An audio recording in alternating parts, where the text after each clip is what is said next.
Mm.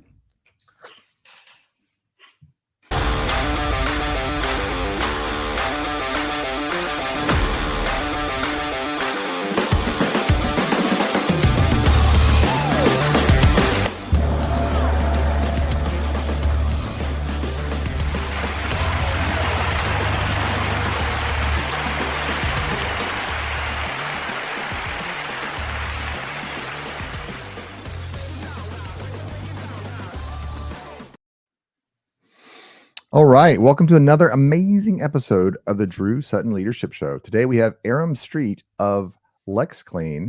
Aram is a self-described, thoroughly unemployable serial entrepreneur. He transitioned from household management in 2020 to found LexClean, a commercial and residential cleaning company, and co-founded CleanSpace, an on-demand cleaning platform. He believes that we are living in the most significant moment in history for owning and developing businesses with unprecedented accessibility for everyone. Aram and his wife, Beverly, who runs a gluten-free bakery, by the way, manage their business while raising 5 children and are passionate about inspiring future business leaders. Well, welcome to the show, Aram Street. Hey, Drew. Hey, man. Good to be here. Yeah. I got to tell you. So Aram, I met Aram at a retreat a year ago, I think. Right. And what he was doing, the nutcase, was jumping into an ice cold bucket, like a giant bucket. Yeah. And so he introduced me to cold plunges. I did not make the full 3 minutes. I made a think about. Was that your first? Really? That was my first. Yeah. Wow. Okay. Yeah. Nice. My knee was hurting at the time, so my excuse is being like compartmentalized in that little bucket. I couldn't take it. Yep. That's the story, and I'm sticking to it. That's fair. That's fair. But you're a cold plunger. Are you still a cold plunger? Yes. Yeah. I've upgraded now to a stock tank from the portable thing that I brought last year, which actually ended up leaking. So I now have a leak-proof solution that works really well. Yeah. No, it was good. I actually do cold showers in the morning, which is not quite ice, but it's still unpleasant in a good way. Yes, it is. Yep. If the audience here, if you've never done cold plunges, it's actually totally worth doing. What got me over the hump of doing it actually in my personal life was a friend of mine said, if you discipline is doing something that you don't want to do because you know the benefits of it. So when you start your day jumping into something ice cold, it just shocks your body into alignment, and you're like, oh, I guess we're doing this now. Yes, absolutely. Yeah, cold showers are fantastic. More, I think, approachable in terms of the time investment that it takes to get a cold bath together. So yeah, good route. Yeah. All right. Well, you got to go the gauntlet like everybody else. Are you ready? All right. Do this. All right. Are you a coffee or tea person? Coffee. One time a week I do tea on Sundays. One time a week you do tea on Sunday. That is a very specific answer, but honestly not surprising coming from you. That's kind of your personality. Very, very on the top of things. Okay. Friends or The Office? Oh, The Office. I haven't even seen more than like half an episode of Friends, and it's fine, but no, definitely. No, I was literally introducing my kids to the Jim gets replaced by the Asian guy skit. Yes. And they were rolling. It was hilarious. Great opener. Yep. Okay, do-it-yourself projects or buy it finished? Buy it finished. I'm a buy it finished guy as well. Yeah. Life is too short. Yeah, I have a heater for we have this little hunting cabin at my father-in-law's place. So we watched this thing. It was like you buy this ammo can and you buy a piece of gutter and you can put candles in there and then it'll heat your thing. And I was like, and my son and I were like, oh, let's do it. So $200 in, and I should have just. It's still not done. It's just like in parts. Still not done. Oh no. Yeah. Yep. Okay. Window seat or aisle seat? Yeah, window. Yeah. Yeah, I'm a window too. Are you put your head on the wall window guy? Yep. Yeah, I don't like to bring a lot of stuff, so you got to use what you can. And if you're in the aisle, that just means you're laying on someone's shoulder, and people don't generally like that. They're not related. So I have 4 kids. You have 5 kids? Yeah. Right. Yeah, you have 5 kids. So as a dad, I don't have a lot of personal space. There's a lot of people on me, right, all the time. So I was flying to Italy for work about 5 years ago, and this guy beside me, he like falls asleep, and his head goes on my shoulder. And I looked at him and I was like, we've been here for 12 hours together or whatever. I was like, I don't really care. We're And then I was close like, enough now. yeah. But then I thought, this guy's gonna wake up with his head on my shoulder, and he's gonna be like, "What Yeah. type of creep lets a stranger sleep with his head on his shoulders?" Yeah. That's why I It's did kind it. of a lose-lose situation there. You wake them up, Yeah, make them angry, or wait, and yeah. creep them out. So Okay, okay, and the most important of all, is Christmas a Die Hard movie? no, nope. No. It's not even a good movie, actually, unfortunately. So don't be That's poor contaminating Christmas with it either. that's funny. That's funny. Okay, Might lose some followers there. Apologize in advance. that's funny. No, I think I use it as an excuse so that I can watch it during Christmas, but I That's cool. actually agree. Yeah, that's fair. Um Okay, so as you know, this is a Drew Sutton leadership show, and so we're going to talk about leadership here. I love your Yeah. thoughts on this is a John Maxwell Law of Leadership from his book, The 21 Laws of Leadership. Mhm. I'd like to hear your thoughts, maybe a story where you found this to be true or not true. You're not required to agree with it. So Sure. let's go with the law of respect. People Okay. naturally follow leaders stronger than themselves. Mm. Yeah. Wow. Oh, there's a lot I could unpack on that. So Maxwell does a good job in that breakdown of discussing how, you know, people, stronger leaders, it's one thing to look at that and think of just like strictly alpha dog, who's the biggest, baddest, bully in the room. And that's not necessarily a good thing, right? They also attract a good bit of followers, but a more nuanced version of, incorporating other laws like law of buying and things like that, where you're getting everybody together, but you are the one running the show, and you have to be able to establish the importance of you being that person for that given, project or job or whatever it is. I learned this personally early on when I started in my career. My employer, was a very, very wealthy individual, and I was an 18-year-old when I got the job, right? I was real young. Really? Oh, I was super, super young and inexperienced. And so I was learning from somebody who was in his 70s, extremely financially successful. Like, just, we were not on the same plane at all. But that, very that period of my life of about 8 years and being in a very formative, like young adult, working through a professional career where I was, around somebody who was extremely successful, like at a high, high level, and just seeing how he interacted with people and certain things. Now there are things that I wouldn't do the way that he did, but it was a crazy crash course in terms of how to adapt and how to work very, very, very quickly and change around and be able to speak in a way that's a little bit more concise than what I was used to as a young kid. So he was, I think, one of the most pivotal moments in terms of like what I needed to learn at that young of an age for going into an entrepreneurship, as a 25-year-old onward, and jumping into all these different aspects and running different businesses. And so I really attribute any ability that I was able to get in terms of respect and establishing that through my experience and being so closely associated with somebody that was so much further along than I was. It's a huge help. Yeah, I love that. I think that I also was deeply changed by a couple of my bosses, in a positive way. Mhm. And I think that that's what a lot of young people get out there and they're like, well, I want to make my mark in the world. And Yeah, you're 18, you're 19, maybe you're even yeah, 22 coming out of college. Um, there is a lot of value you get from doing work with an amazing person, right? hmm Learning how to see the world. I remember one specific conversation. Brad, he brought up a topic, and then I was trying to have a conversation with him about it, like I was breaking in, and he goes, "Stop! You don't understand this topic, and I'm trying to Oh, teach it to there you you." go. And I was like, "What?" But it was super Yeah, helpful because I was like, sure, "Oh." First of all, I sure. was like, "I don't understand something," Yep. but also it was like, "Oh wow, you should listen a lot more and Mhm. glean when people are trying." It was a good moment for me. Yep. Cool. Yeah, some of the best moments I had were like the most awkward, the most like painstaking. Oh man, he just, yeah, told me to hush up, like, whatever. But those are very formative, because if you're not offended by it, you take the criticism well, it'll help you for sure. Yeah, yeah, yeah. Cool. Well, thank you for discussing leadership for a second. Yeah. Let's pull the thread just a little bit. So you're 18, you go work for this guy. What were you doing? So yeah, long story short, I just fell into it. I was working part time at UPS. I had just recently come to Lexington. I was living with my sister and her family at the time while I was looking for an apartment. So I was just like, showed up in Lexington. I'm living at their place, and I'm working part-time UPS, looking for work, full time.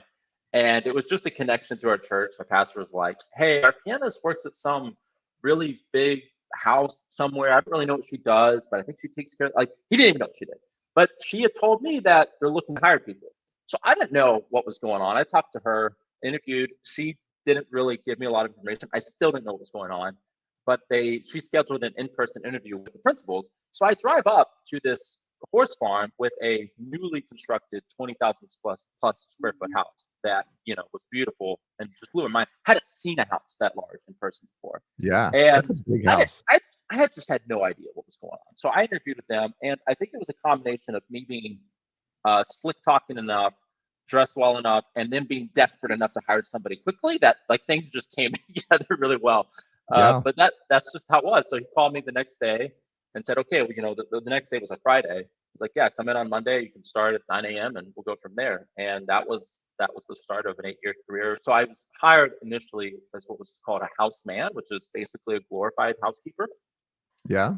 And over the coming years, they sent me to an academy in Toronto called the Charles McPherson Academy for butlers and household managers, where I became certified, as a official butler slash household manager, which then I assumed the role of household manager there at the property and was there for the remainder of my time in that position. So it was pretty exciting. It's funny because in private service, that's generally the story. Most people have just kind of tripped into it. They didn't really know what they were doing. They kind of got in there and then worked through the ranks. So it's actually pretty common to hear that because you don't really see it widely advertised. So you don't really know about it until you're right there in the middle of it. So it was fun. Learned a lot of crazy experiences. It was very, very, really cool at a very formative age for sure. That's cool. So you were the original Kentucky Downton Abbey. Something like that. Yeah, it was a semi-formal household, so we didn't have. I wasn't in a tuxedo or white tie or anything like that. More often just slacks and a button-up. So it was pretty, in terms of like the grand English butlering scene, a little bit more laid back than that for sure. But it was still a very elaborate environment. That's cool. No, so now you're in corporate cleaning and residential Mhm. cleaning, right? Yep. So at some point you left. Did you leave directly from that position into the Yes. corporate cleaning space?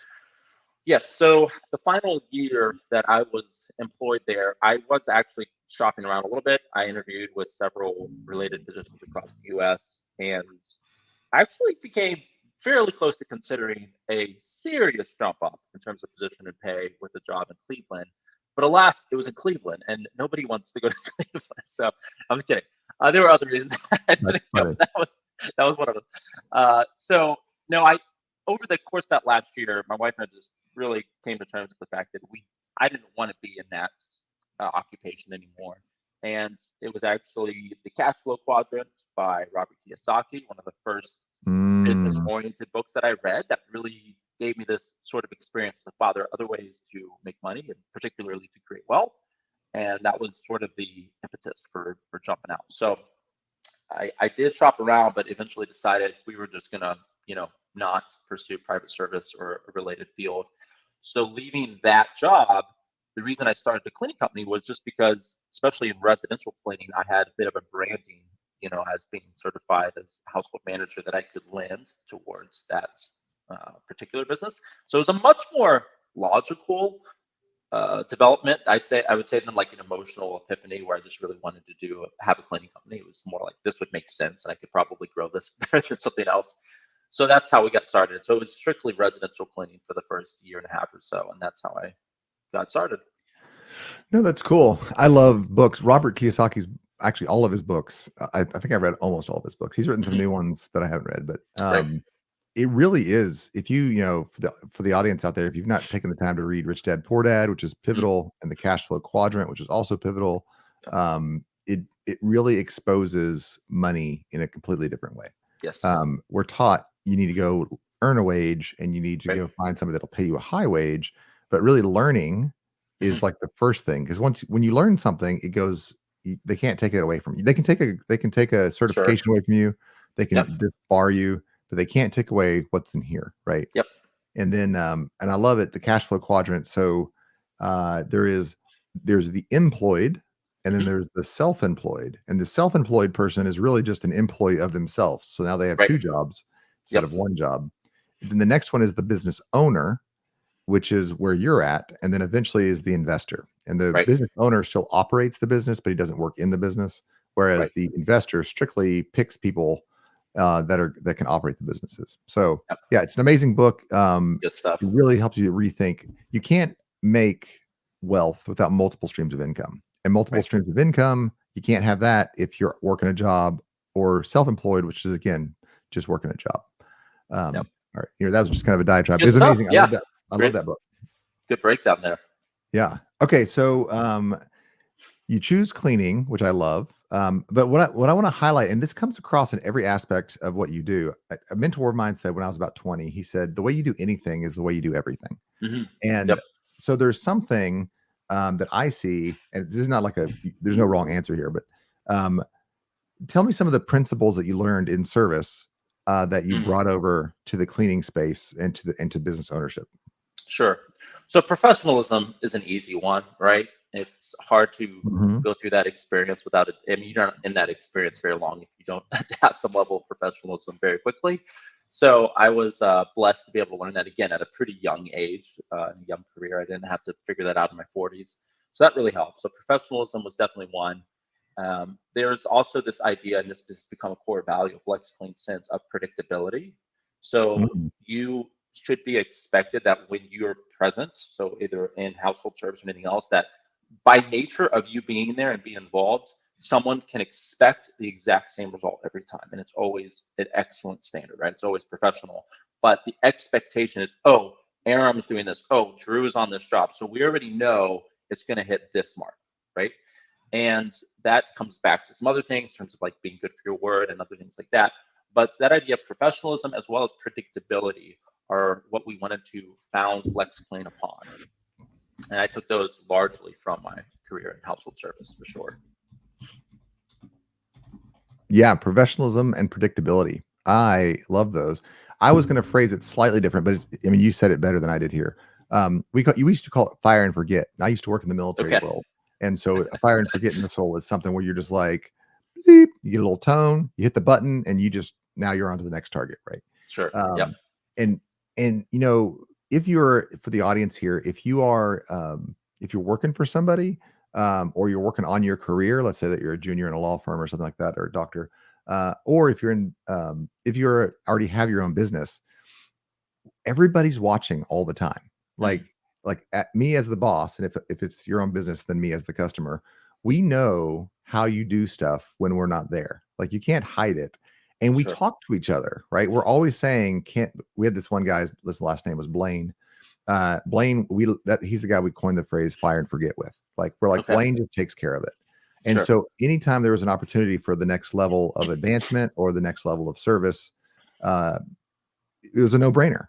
Give it to Blaine, right? Yeah. And so a lot of folks, I hear they're like, I haven't been given an opportunity yet, and I suspect that even that your initial opportunity was given to you because you were already living at a 19-year-old. I mean, we all grow, but as a 19-year-old, you were already living with the seeds of professionalism and Sure. predictability. Sure. Yep. And so that's what you instill in your team, right? So if Right. we go to LexClean, the house is clean. Right. That's the With plan. Yes. yeah, 100% of the time. that's Yeah. that you can't find good help these days is a real Yeah. thing. Sure. And it's our job on the business owner side to filter and find those people that are predictable and professional. Right. Um, and then it's our great joy to give those people to our clients, right? Right. It's a good thing. Precisely. Yep. So, man, I love those core values of professionalism and predictability there at LexClean. Yep. And I'll go Um, ahead while we're on core yeah. values. Those are the first two. The second two are energy and personability. So energy is this idea of don't you don't have to be running everywhere. You should always have a pep in your step, right? We don't want to like have this shoulder shrug, Ooh. like just sliding along, moving this like if you're with LexClean, like there should be this sort of like, oh yeah, that guy's got like some umph in his step, like he's moving, he's doing things, he's really getting at it. And again, we've been very blessed to have that image represented extremely well with our employees, especially on the corporate side. And so that's been a huge boost for us. But again, it was intentional. It's like I just want people to see something fresh when they look at us. So like, your uniforms should always be clean, and like you just shouldn't be moving as slowly as possible, around. Like we want to have some level of energy. Personability is the idea that you can be, we don't want employees spending 2 hours of their workday talking with everybody, but we do want you to be like genuinely liked by the people that work at whatever facility you're employed at. And then also we want you to enjoy the fact that you go into these places. And that's hard to do if you don't at least know something of the people whose offices you're in, and taking out trash or refilling things. Like there's this idea that sometimes you shouldn't have any sort of discussion at all. It's like, no, like I actually want our employees to feel good about establishing some level of relationship with the people around them that are outside of our direct company, but are part of our clients.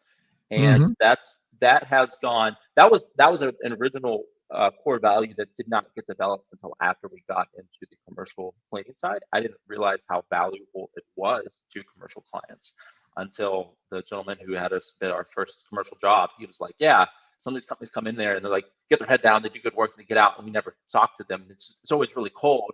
And I was surprised that he said that, because like, well, this is a commercial facility. Like, it's not your house. Like, wouldn't you just want them to come in, get the job? Like, you're not trying to ask about your dog and all these other things.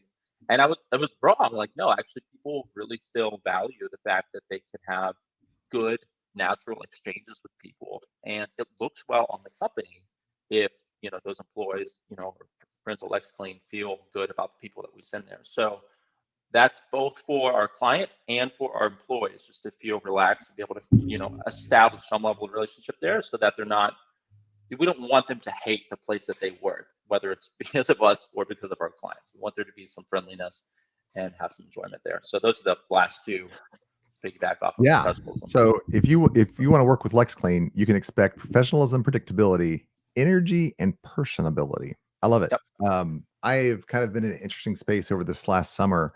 As an engineer, my brain always tends towards problems. Like I'm like, what's the problem? And I enjoy fixing them. Like I'm happy, like mucking the stalls, fixing the problem, because the real clues to what's going on is in the muck. Like the mess, the sanitized version that gets pushed up, and like, well, mistakes were made, and like, well, that doesn't help. Like, give me the raw data. So but several of my friends have been pushing me to be more positive, actively positive, which is kind of, for me, as you're describing energy, it's like the excitement of coming to work today, the excitement of I get to do this job instead of I have to do this job. Right. And then personability, I used to call this the flair of life. Like, if you go home and you just watch Netflix and you don't think about life, and you're going to come back to work tomorrow, and the only thing you have to offer to the conversation is, well, did you watch the thing that somebody else wrote for me to consume? Versus, I went for a hike, I saw my kids, we played a game, like interaction. And that comes out in personability. And another one of my friends once said to me, this was actually my wife's uncle. He has this company called Magic Carpet cleaning. And he says, people buy you, man. They never buy the service. They need the service, but they buy you. And I think that's why LexClean is going to be so. That's why I wanted you guys on the show. I think that's where LexClean really highlights is you bring folks on that are full of energy and full of personability. Okay. So you have a tagline. Clean you can feel. Talk me through this. What's the difference between just regular clean and feeling clean? Sure.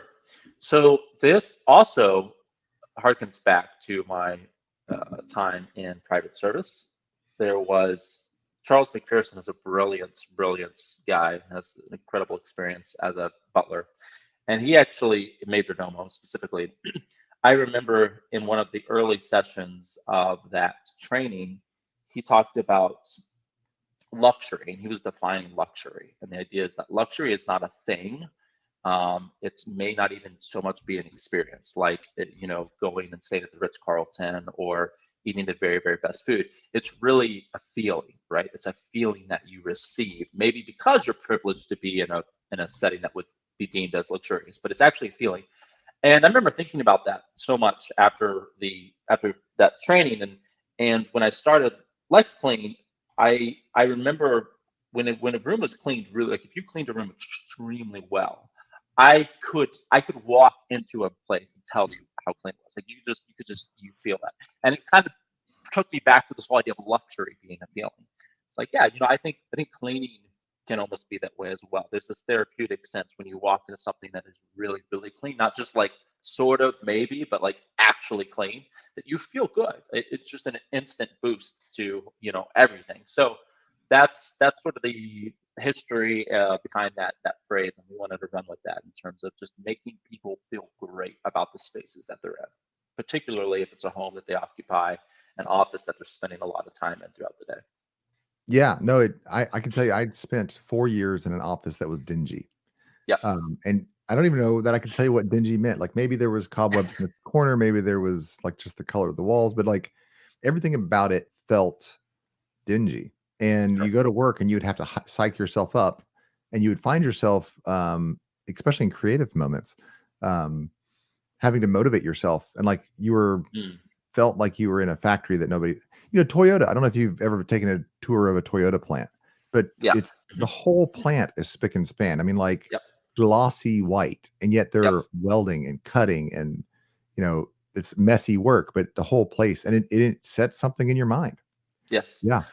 That's actually the places that LexClean has done the best in. There is sort of a connection between us and the client, right?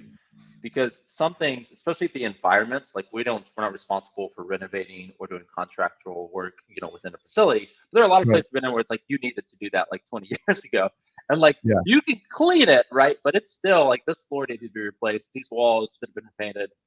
This wall shouldn't be here a long time ago. And there is that sort of connection where the best case scenario is that the client is on a corporate level also wants to have that sort of experience for all the people that come there. And so Yes. you do need both parties to be excited about that, not just the cleaning side. So we've done best in facilities where that is the motivation of the clients. Like, man, we want our people to feel good about coming in here, and we know that you guys are going to be able to keep the place up the best. So there's a 1-2 punch that comes into play for sure. Yeah, I love that because all good businesses are the exchange of services, between 2 parties, the exchange of Right. value. I sometimes call it giving value at a discount. So, like, you all are Mm. amazing at you have mastered it, and you're amazing at, and you've focused on getting good at cleaning. Not just Hmm. clean, but a clean that you can really feel, right? Yep. Um, and the other person has to bring their piece of the pie to the puzzle. Right. Yeah.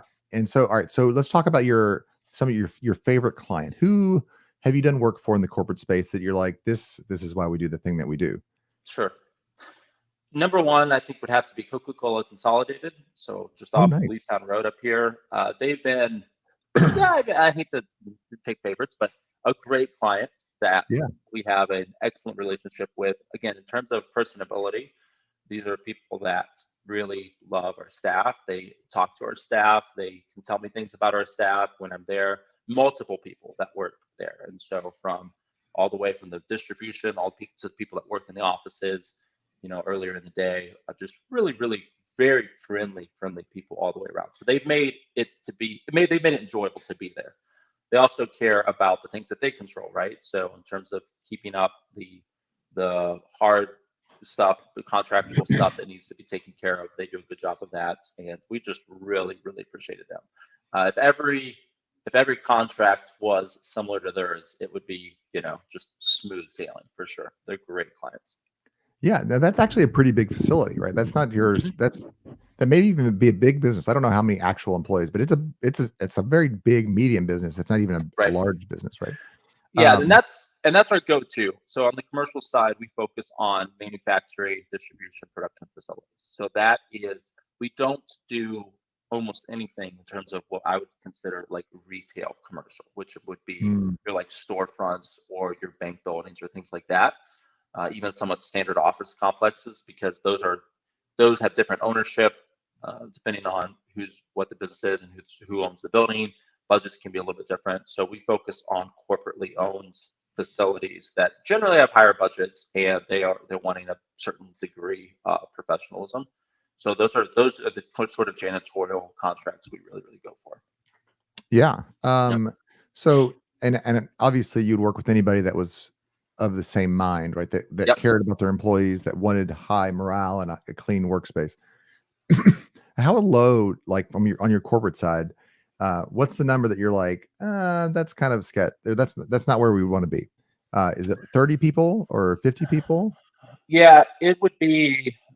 So I have it defined as 50 plus employees, on That's a pretty site good size that we're looking organization. at.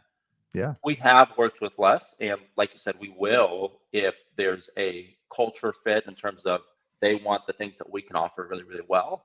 right. And we negotiate like everything, but we also one of the biggest things that LexClean has done well is maintain an extremely high employee retention, which is Mm, not the norm for the cleaning that's industry. awesome. It's a very high turnover industry.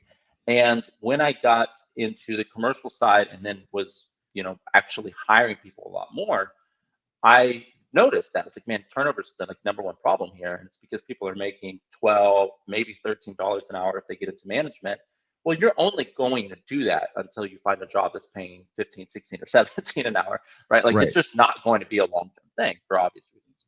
So we have since day one started everybody out at a much higher rate. So our entry level positions start out at 1850, then they go up from there into the mid 20s for management. And so we've just been able to offer so much more than the average that affects our labor costs for obvious reasons. And we're almost never the lowest cost bid on any particular job. So our sales cycles run longer. We have to do a little bit more work to establish the contracts. But when we do, we're generally a very, very, very good fit for the client because, in Mm. Coca-Cola's case or like other, clients we've had, they may have gone through 3 or 4 companies that were just doing very, very below average work, and they were now ready to pay a little bit more to get a lot more value. So that's where we really shine in those respects. Yeah, no, and in my experience, if you're in a race to the bottom, right? If you're what's called a value, if your differentiation is value, Right. um, it's it takes a lot more systems, and it ultimately like starts grinding on the people. And one Right. of the last things you want is a disgruntled um, service professional here. That's they're in your office they're on odd hours. They Sure. are around sensitive information, right? So if you're somebody, so like if the client cares about security, if the client cares about repeatability, if they care about professionalism, um, going to the bottom of the barrel bid is not necessarily the wisest of Right. choices. Yeah. I don't know who it was that coined the phrase, if you gain a customer by price, you will likely lose them by price. And that's been a good Mm, motto I've tried to stick by. And again, negotiation is always part of any contractual setup, but you don't want your motivating factor to be, are we the absolute lowest of the chain? right. I like this is kind of a funny story. I remember Yeah. bidding for one contract in particular for a facility out in Winchester, and I've never had this set up since, but it was really interesting. We phoned in, and we had already supplied our bid, so there's like 5 or 6 of us different companies that phoned in on this like Zoom call, but it was just over the phone. We'd already phoned in our bids, we'd already given our amounts, and they started bidding at like 20% of the low, like 20% below whatever you had bid. So you didn't know what your competitors' bids were. So like let's say Oh yeah. I came in Yeah. at like $80,000 a year and somebody else was 75, somebody else was 60, but it was 20% less than whatever your bid was. And they said, we would take this. And so we'd all either pass or accept it. And they would just keep going down from 20% all the way down to, I think, 3% was the lowest we got. And it was interesting. Like I haven't actually seen that particular format since then, but it was an interesting, like, sort of live auctioning of like, how low can we get you guys to go? And at one point, one of the contractors was hung up. They were so upset. They're just like, this is ridiculous. It's like left. So that was kind of funny. We didn't move a lot. I think we did give some discount there, but it was just that was the number one motivation for this particular client. It was like, we just need whoever can sign the lowest number here. And not surprisingly, we didn't get that bid, and I'm not really upset about it because I just don't think that would have been the environment we were looking for. But it is, it's identifying when you're working with clients, it's identifying as early as you can. Is this going to cause problems down the road? Like, are we going to be always at some sort of odds here where it's like the culture wasn't right because they really wanted lowest price? And I don't mind telling people, even on the residential side, we're also still not the cheapest. And it's like, if what you need is lowest price, LexClean's probably not the fit for you. And I don't have a problem with that. Like, I don't want people to be unhappy with what they're paying. I'm going to be transparent about the pricing, but I also want you to have a good relationship with this. So I don't, I'm just not on a mission to sign every possible deal we can get our hands on, as much as having deals that we love that are really long term. I love it.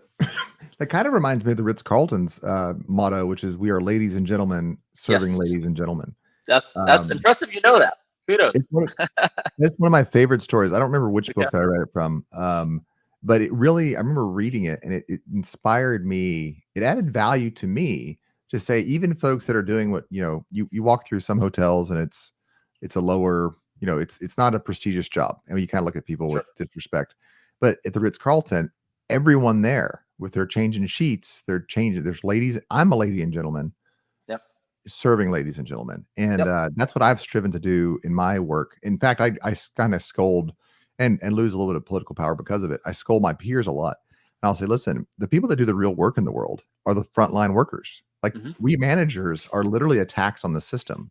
Sure. Now, theoretically, I should be queuing up work, whether that's writing contracts or like buying supplies or making sure that your tool belt is supplied or your factory. Like, so it's not that I don't do excuse me. It's not that I don't do important work, but the work that I do is not as important as actually changing the tire. Like, the customer came in to get their tires changed and to get their alignment done and to get their brakes fixed so they can go on the trip, they can go on the vacation. They didn't come in so that I, as a manager, could sit in the office. And one of the things, it's always like, from the moment that I met you, I was like, this guy is a guy of quality. And then meeting your team, which are amazing. Each one of them individually is amazing. And then getting to watch you work through the entrepreneurial cycle. And then here, so for those that haven't gone through an entrepreneurial cycle, there's a point in which you're like, I thought this was going to work. And you're like, I think I should compromise just to get any client. And you've been able to hold that line and say, no, we're ladies and gentlemen serving ladies and gentlemen, in your phrasing, right? Which is professionalism, predictability, energy, and personability. And to provide that consistently, this is what it costs. And there's a lot of integrity in saying, hey, look, you're not a good fit. And I love that about you and about LexClean. Appreciate that. So, yeah, let's talk about that pivot real quick. So you started out and you said, I think, and not, correct me if I'm wrong, but you said, I'm going to create a marketplace for individuals who want to do cleaning. So I'm going to connect people that want cleaning and that do cleaning. Through CleanSpace. Yeah. So CleanSpace is a separate company that I co-founded with my buddy Eric Griffin. Yeah. So we could get into that at a future point in conversation, but you're right. That is what we're doing with that. But it's a separate entity altogether from LexClean. So LexClean is still a localized commercial residential company. CleanSpace will, likely be a much larger multinational global takeover. So different designs there. Wow. I love it. Yep. Cool. Well, so if folks want to get a hold of you, if they listen to here and they're like, I really am ready for that next level of service. So you've very generously, and I appreciate this. You have 5 slots that in the next month that they can, if they need personal work done at their house. Right. And so tell me what that experience is going to be like. So here I am, maybe I'm prepping for a party. Why do people generally hire a residential cleaner, and what do you solve for them? Yeah, so it depends on who you are, right? Like, we do have a lot of work with realtors, and most of those jobs are one-off move-out cleans, turnovers, or new construction cleans. So those are like one-time jobs. And then you have residential clients that, homeowners that want weekly, bi-weekly, whatever service. And then we're in there more regularly, just to keep things always looking well. So this particular promotion is geared towards those clients that want kind of a regular reoccurring service at their house. And so we'll take off 20% of the cost of the standard clean to come in there. So that first time is, at a discount. Yeah. And then they can reach out to me directly, aram@lexclean.com. They can go fill out a very, very quick form there at lexclean.com. It's just your name and email. If you're looking for residential commercial, it's very, very easy, quick, and fast. So they can reach out there, and then we'll follow up. And if we need to, do a walkthrough of the facility, if it's your home or if you've got something else going on at the venue, and get you a quote based on that and get you on the calendar. So, Yeah, I love it.